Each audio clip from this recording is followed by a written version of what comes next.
Bismillahirrahmanirrahim. Assalamualaikum warahmatullahi wabarakatuh.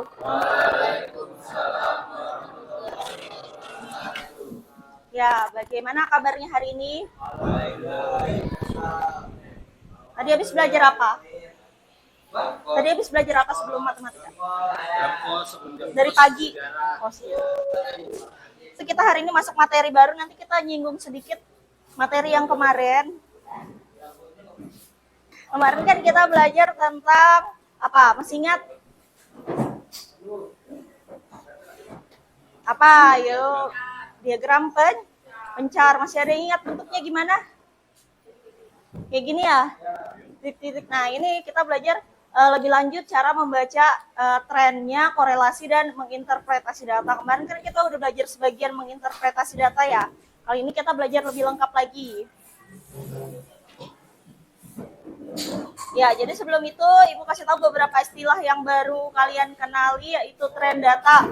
Merupakan pola atau arah yang ditunjukkan oleh data sepanjang periode waktu tertentu. Tren itu bisa naik, bisa turun. Misalnya di kehidupan sehari-hari, tren apa nih sekarang yang lagi booming? Apa misalnya? Tren. Tren apa aja yang di sosmed atau di mana? Apa? Apa? Apa itu? Pemilu itu yang kayak berapa persen itu biasanya mereka suka bikin joke gitu kan. Tapi nanti tren itu bakal lama-lama hilang karena dia muncul sebentar. Jadi dia tren itu bisa naik, bisa turun atau tetap stabil. Kalau trennya bermanfaat dia tetap stabil.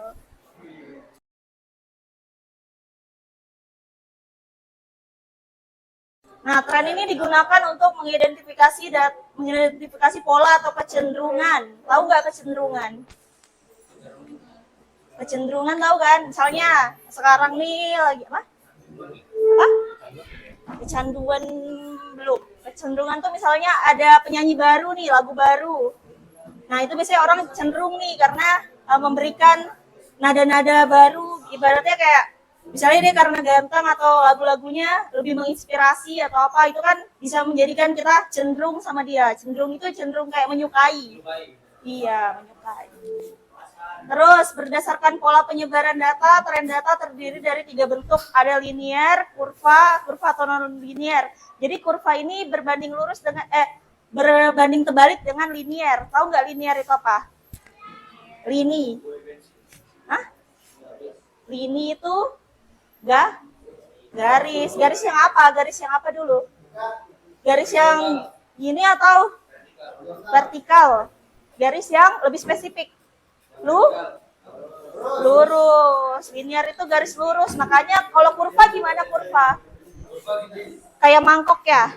Nah, kurva itu non linear, artinya tidak lurus. Jadi kurva itu non linear, dia bisa cembung, bisa cekung. Udah belajar kan cembung cekung gimana? Nah, itu kurva namanya. Terus tidak berbentuk, artinya dia tidak memiliki pola tertentu. Kemudian ada yang kita pelajari tentang korelasi. Itu sejauh mana dua variabel berkaitan. Korelasi ini kalau bahasa gampangnya hubungan. Misalnya si A dengan B. Dia nih kita sering lihat dia bareng, kira-kira dia ada korelasi nggak? Atau ada hubungan nggak? Nah, kalian bisa pakai istilah ini nih, korelasi. Kan jarang kan orang bilang korelasi, biasanya lebih ke hubungan atau relation. Nah, ini korelasi itu sejauh mana? Nah, fungsi korelasi itu untuk melakukan standarisasi pada hasil covariance. Oke. Kemudian ada korelasi itu terbagi lagi menjadi 3. Itu korelasi positif, negatif, sama korelasi nol. Korelasi nol ini apa artinya kira-kira? Iya, korelasi nol atau tidak ada korelasi, artinya nggak ada hubungan. HTS gitu lah. Nggak ada. Kalau HTS tuh masih ada nggak sih? Masih ada kecenderungan nggak sih kalau HTS? Kalau korelasi nol ini betul-betul nggak ada hubungan. Berarti dia asing. Aduh, siapa nih? Lanjut ya. Kemudian yang terakhir itu interpretasi.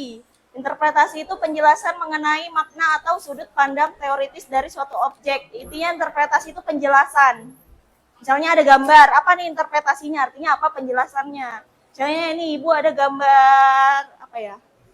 Tunggu habis ini. Misalnya di sini ada gambar apa ini kira-kira? Mirip awan nggak sih atau mirip bentuk apa gitu? Ya mirip gumpalan air atau apa? Interpretasinya apa nih? Interpretasi kira-kira penjelasannya. Supaya apa ditaruh di sini?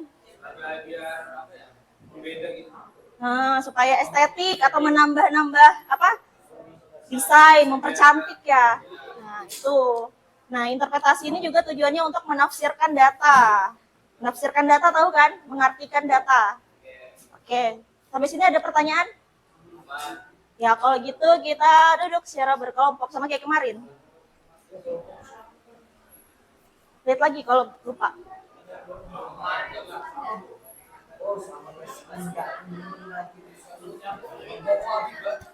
Yuk, duduk berkelompok yuk. Abis ini kita bahas kasus.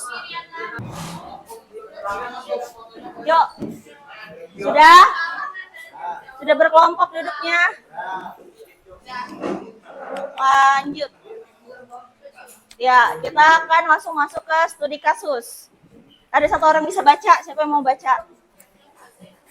Siapa yang mau baca? Ya. Iya, kasih mata.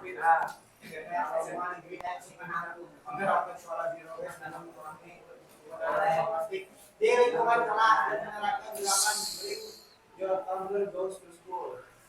Meski merupakan soal penelitian yang tersebut di SMA Negeri X, maka diperolehlah data sebagai berikut: jumlah kelas. Kira-kira ini data apa? Jumlah kelas maksudnya? Jumlah kelas sama hasil limbah plastik per hari. Jumlah kelas yang apa nih kira-kira kalau dari datanya? Yang menerapkan. Yang menerapkan. Kira-kira apa korelasi antara jumlah kelas yang menerapkan zero waste sama hasil limbah plastik? Ada nggak korelasinya berdasarkan data-data? Ini misalnya jumlah kelas yang menerapkan berapa nih? Satu kelas hasil limbah sampah plastik per harinya 20 apa? 20 kilo artinya?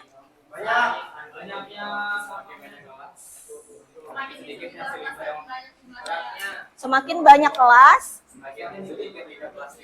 semakin banyak kelas yang apa? Yang menerapkan renewal tumbler. Maka semakin sedikit. Nah, dari sini kalian udah bisa baca kan, udah bisa interpretasi datanya kan. Nah, bagaimana kalau data ini kita bikin ke diagram scatter? Kan kemarin kita sudah belajar untuk bikin titik-titiknya kan secara manual. Nah, ini Ibu belum sampaikan cara membuatnya di Excel. Kelihatan nggak? Nah, ini Ibu sudah masukkan datanya di sini nih. Udah Ibu masukkan data. Nggak kelihatan ya?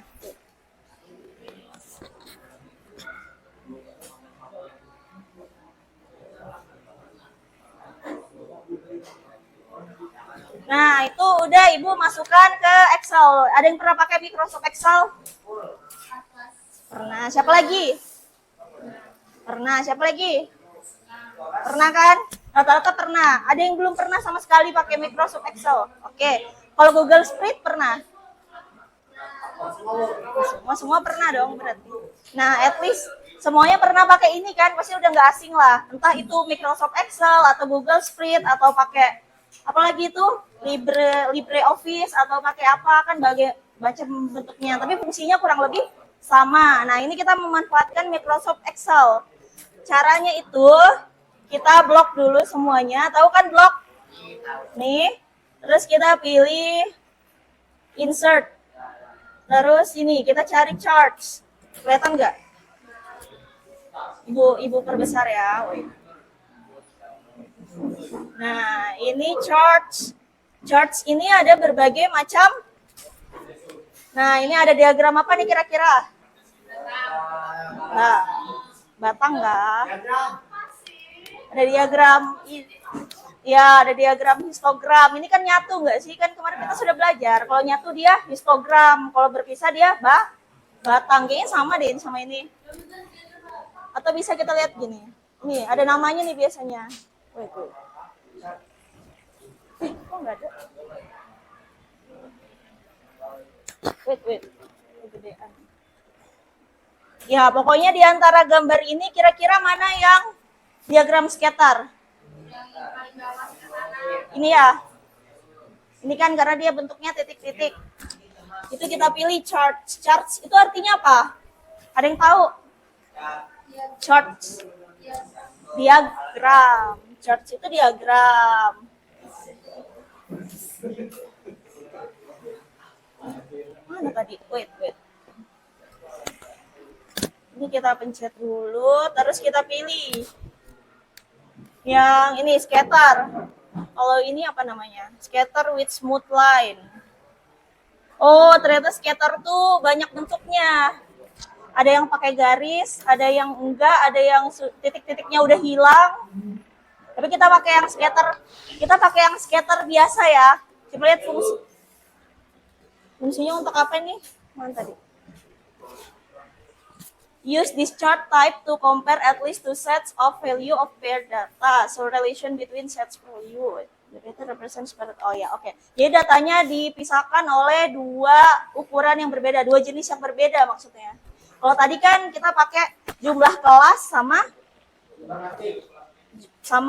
ya jumlah plastiknya dalam satuan kilogram. Jadi jumlah kelas kan bukan dalam kilogram ya. Sementara jumlah plastiknya kilogram, berarti dia dalam satuan yang berbeda. Makanya kita pakai diagram scatter yang ini. Oke, nih udah ditekan terus dia muncul. Nah, oke, wait. Nah, ini udah jadi, tapi kita maunya di sebelah sini tuh ada nama-namanya. Yang mana variabel X, yang mana variabel Y. Yang mana kira-kira dari ini? X yang mana berarti? Jumlah kelas yang apa? Nih, kita ganti di sini X type. X-nya dulu ya, jumlah kelas yang menerapkan zero waste. Terus apa ini kalau yang satunya? Hasil limbah plastik per hari per kilogram. Nah, udah dapat nih. Nanti ini kita masukkan ke dalam. Udah tahu kan caranya bikin ya? Gampang kan? Ini Ibu masukkan ke sini.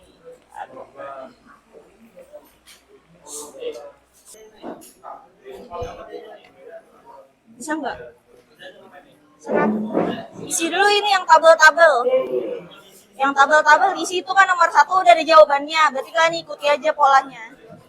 Nomor 1 kan udah ada jawabannya. Ikuti polanya. Bu, berarti oke gini berarti apa? Contohnya yang Bu. Yang B, berarti lihat yang B. Polanya gimana? Kalau ini yang A, polanya ini. Melengkung gitu, Bu. Melengkung ke atas. Berarti disebut ke atas gitu. Disebut melengkung ke atas emang. Emang disebut kayak gitu. Bisa melengkung ke atas atau bilang melengkung aja. Kalau ini Baru melengkung ke bawah. nanti kalau ditanya arahnya baru arahnya ke atas. Oh. Ini kalau kayak gini melengkung ke bawah berarti. Iya, bilang melengkung aja nggak apa-apa. Soalnya kan ada lagi diisi arahnya ke atas atau ke bawah. Jadi di sini kan melengkung. Iya. Tanya pola penyebarannya gimana, berbentuk atau mendekati garis lurus nih. Dia tarik dari garis sini ke sini, ternyata bentuknya garis lurus. Makanya dia jawab ini. Terus berarti bentuk datanya gimana? Linear. Linear itu apa tadi? Garis lurus. Terus arahnya gimana nih arahnya? Ternyata arahnya dasarnya itu. Nah, kalau yang ini gambarnya gimana yang B? Berarti bentuknya apa? Polanya. Iya. Kurva tinggal ketik di sini kurvanya. Kalau negatif itu juga linear kan? Nah, kalau itu bergantung sama arah garisnya. Kalau ini kemana kira-kira? Dia naik atau turun? Naik. Berarti korelasinya positif. Kalau yang ini? Turun dari atas ke bawah ya? Iya. Dari kiri ke kanannya dia turun. Berarti korelasinya? Negatif. Nah, kalau yang ini? Apa ini? Nggak ada garisnya. Berarti nol. Berarti korelasi nol atau tidak Berhubungan. Iya, tidak berhubungan atau tidak berkorelasi. Begitu. Tinggal dijawab. Oh, salah. Berarti bentuk kurvanya, Deng. Bentuknya tadi mendekati garis. Itu bentuknya. Oh, belum nanti kita kenalkan lagi. Ini variabel Bu, independen sama pola dependen. penyebarannya gimana kalau yang melengkung sama X tuh independen. Kalau yang melengkung, Ini nggak sih? tulisnya gitu. oh, Mbak, kalau misalnya ini kan penyebarannya kalau yang garis lurus kan berbentuk mendekati garis lurus. Kalau ini berbentuk Sumbu X tuh. melengkung atau bisa bilang mendekati kurva. anti kurva. Nah,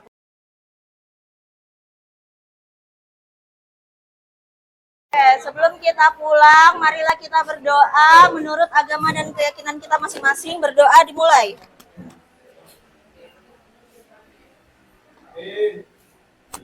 Berdoa selesai.